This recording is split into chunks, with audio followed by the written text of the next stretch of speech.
नमस्कार साथियों, इकोनॉमिक्स सर्वे 2025-26 आ चुका है और इसके हाईलाइट पॉइंट मैं आपके लिए लेके आया हूं जो आपके एग्जाम के पॉइंट ऑफ व्यू से बहुत इंपॉर्टेंट है। अगले 3 मिनट में हम 15 पॉइंट आपके साथ डिस्कस करने वाले हैं। तो देखिए, पहला पॉइंट क्या है?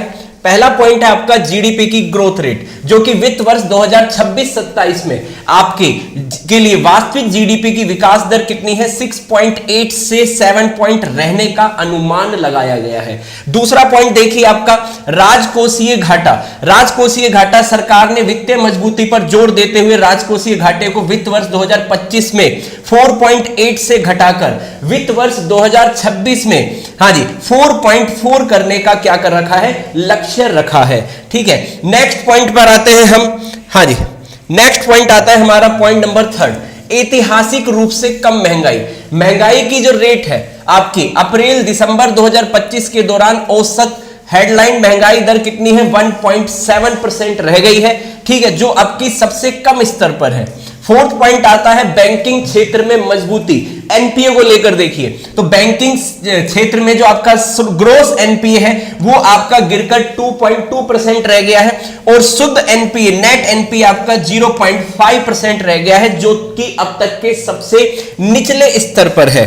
नेक्स्ट पॉइंट आता है पॉइंट नंबर 5, विदेशी मुद्रा भंडार। हमारा फॉरेन एक्सचेंज है ना, फॉरेन रिजर्व जो हमारा है वो कितना है? तो 16 जनवरी 2026 को हमारा विदेशी मुद्रा भंडार 701.4 बिलियन अमेरिकन डॉलर के रिकॉर्ड पर पहुंच चुका है। आगे बढ़ते हैं, इसमें छठा पॉइंट आता है प्रत्यक्ष कर, डायरेक्ट टैक्स। डायरेक्ट टैक्स में जो हमारा रेवेन्यू है, हिस्सेदारी, वो बढ़कर 59% हो चुकी है और साथ ही आयकर रिटर्न भरने वालों की संख्या अब 9.2 करोड़ पहुंच चुकी है।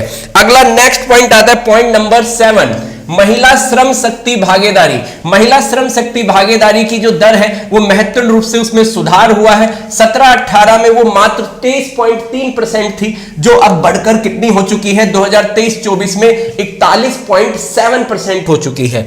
8वां पॉइंट आता है बुनियादी ढांचा, कनेक्टिविटी। राष्ट्रीय राजमार्ग नेटवर्क 60% की वृद्धि हुई है हमारे, और इसमें हाई स्पीड कॉरिडोर लगभग 10 गुना बढ़कर 5364 किलोमीटर हो गए हैं। नोट करिए पॉइंट नंबर 9, कृषि एवं समृद्ध क्षेत्र, एग्रीकल्चर। कृषि क्षेत्र में विविधीकरण देखा गया है, जहां पर पशुपालन में 6.1 और मत्स्य पालन में 7.2 की मजबूत और औसत वृद्धि दर्ज की गई है आपके प्यारे साथियों। पॉइंट नंबर 10, ऊर्जा संकरण और सुरक्षा की बात करें तो वर्तमान परमाणु ऊर्जा क्षमता हमारी 8780 मेगावाट है, जिसे 2047 तक 100 गीगावाट ले जाने का लक्ष्य रखा गया है। भारत और गैर जीवाश्म ईंधन और आधारित ऊर्जा की ओर तेजी से क्या हो रहा है? बढ़ रहा है। पॉइंट नंबर 11, गरीबी में कमी आई है। विश्व बैंक के संशोधित मानकों अनुसार 2022-23 में भारत में अत्यधिक गरीबी की दर घटकर 5.3% रह गई है। 5.3% रह गई है। पॉइंट नंबर 12, स्वास्थ्य और जीवन प्रत्याशा। भारत में जीवन प्रत्याशा 1976 कि 49.7 वर्ष से बढ़कर 2023 में 70.3 वर्ष हो गई है। इसके अलावा शिशु मृत्यु दर में भी पिछले दशक में 37% की क्या देखी गई है? गिरावट देखी गई है। पॉइंट नंबर 13, एक्सपोर्ट में उछाल आया है। भारत का कुल एक्सपोर्ट जो पहले दुनिया का मात्र 1% था, अब 2024 में बढ़कर 1.08% हो गया है। इसके बाद 14, सर्विस एक्सपोर्ट आपका भारत दुनिया का 7वां सबसे बड़ा सर्विस एक्सपोर्ट बन गया है।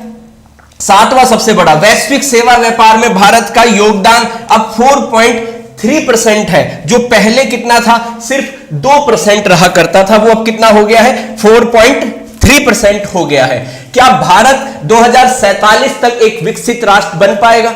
ये जानने के लिए पूरा डिटेल से ये वीडियो मैं आपका कल लेके आ रहा हूं 31 जनवरी को सुबह 11 बजे। आप मुझसे जुड़ना ना भूले इसी YouTube चैनल पर। और हमारा यूजीसी नेट का कोर्स लाइव हो चुका है। अभी उत्कर्ष ऐप डाउनलोड करें और यूजीसी नेट की तैयारी के लिए हमारे साथ जुड़े। ये आपकी पूरी फीस की डिटेल मैंने लगा दी है। पेपर 1 2500-3500 रुपए, पेपर 2 4500 5000 रुपए और पेपर 1 और 2 कॉम्बो लेंगे 6500-7500 रुपए। दो हमारे एक स्टैंडर्ड और एक प्राइम है। डिटेल जानने के लिए आपको कस्टमर केयर का नंबर दिया गया है लास्ट में 9116691119। यहां पर आप कांटेक्ट करके डिटेल ले सकते हैं। मिलते हैं कल सुबह